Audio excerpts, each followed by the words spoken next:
नमस्ते सबैजनालाई, म कल्पना। आजको भिडियोमा एकदमै सजिलो तरिकाले थोरै सामानहरू राखेर मुलाको अचार बनाउँदै छु।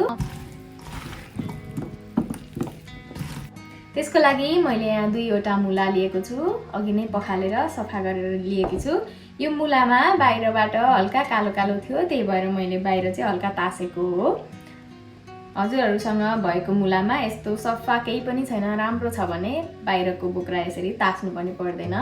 मैले कालो कालो भएको भाग मात्रै निकालेको हो। अब यो मुलालाई मैले आफुलाई चाहिने जस्तो कतिको सानो चाना मन पर्छ त्यही अनुसारले काट्छु।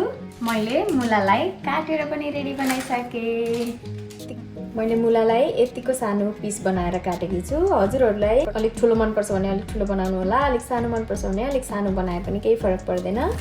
अब मैले चाहिँ यसलाई एकैछिन मात्र, यहाँ देख्न सक्नुहुन्छ यो काटेको हल्का पानी पानी जस्तो देखिएको छ, यो बाउन्जेल मात्रै मैले घाममा राखिदिन्छु। धेरै सुकाएर राखेको मुलाको अचार खाने बेला हुनलाई अलिक टाइम लाग्छ भने यसरी एकैछिन मात्रै सुकाएर हाल्यो भने चाहिँ चाँडै खाने बेला हुन्छ र टेस्ट पनि डिफ्रेन्ट हुन्छ दुईटाको। मैले यसलाई एकैछिनको लागि घाममा राखिदिएकी छु। यो हल्का पानी मात्रै उभाउने गरी हो, त्यही भएर धेरै बेर सुकाउनु पर्दैन। 1 घण्टा सुकाए पछाडि हाम्रो यो मुलाको पानी पनि सबै सुकेको छ। अब यो अचार हाल्नको लागि रेडी भयो। मैले यो मुलाको चानालाई एउटा ठुलो बलमा अब अचार मोल्नको लागि रेडी गरेकी छु। जति ठुलो बल लिनुभयो अचार मोल्नलाई त्यति नै सजिलो हुन्छ। अब यसमा मैले सुरुमा बेसार राख्छु। त्यही रातो खुर्सानीको धुलो कलर एकदमै राम्रो आउँछ, त्यही भएर नुन राखे स्वाद अनुसारको लिनु होला। त्यही पिरोको लागि खुर्सानी राखेको छु।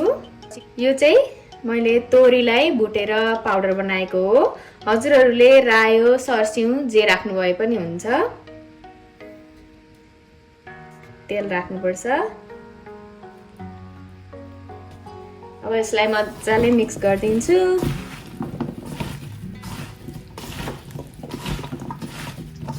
अचारलाई मजाले मिक्स गर्नुपर्छ। तेल राख्दाखेरि चाहिँ हजुरहरूलाई तोरीको तेलको स्मेल आउँछ काँचै राख्दा भने चाहिँ तताएर राख्नु होला, नत्र भने चाहिँ काँचै राख्दा पनि केही फरक पर्दैन। मैले चाहिँ नतताइकन काँचै राखेको हो। यस्तो मजाले सबैतिर मसला लागेको छ। अचार एकदम राम्रो कलर देखिएको छ।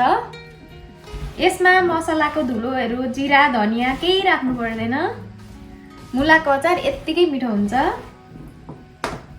अब यो अचार चाहिँ गर्मी छ भने 2 दिनमै अमिलो हुन्छ, खाने बेला हुन्छ। अलिक जाडो छ भने चाहिँ 4-5 दिन लाग्छ। यस्तो कस्तो राम्रो देखिएको छ। अब यसलाई सिसाको बट्टामा एयर टाइट हुने गरी राखेपछि यस्तो मिठो हुन्छ नि यो अचार।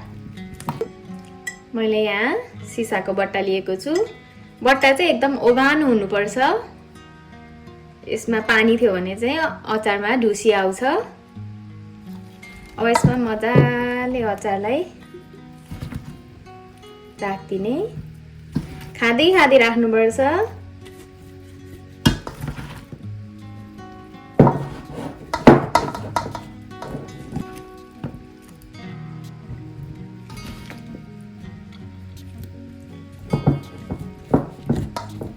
मैले अचारलाई एयर टाइट हुने गरेको सिसाको बट्टामा हालेर रेडी बनाएँ।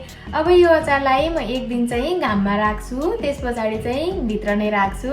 धेरै दिन घाममा राख्यो भने पनि अचार घाम गनाउँछ अनि यो कलर पनि चेन्ज हुन्छ, त्यही भएर भित्र नै राख्नुपर्छ। अनि अमिलो नहुन्जेल फ्रिजमा राख्नु पर्दैन। फ्रिजमा राख्यो भने अमिलो चाँडै हुँदैन। अब अमिलो भइसकेपछि चाहिँ हजुरहरूले फ्रिजमा राखेर खान सक्नुहुन्छ। यो अचार अब गर्मी ठाउँमा चाहिँ 2 दिनमा रेडी हुन्छ, खाने बेला हुन्छ, 2 दिनमा अमिलो हुन्छ। जाडो छ भने चाहिँ 4-5 दिन लाग्छ। यसरी नै हाम्रो मुलाको अचार रेडी भयो। हजुरहरूलाई मेरो भिडियो कस्तो लाग्यो कमेन्ट गर्न पनि नभुल्नु होला। यस्तै यस्तै सजिलो रेसिपीको लागि मेरो युट्युब च्यानललाई सब्स्क्राइब पनि गरिदिनु होला।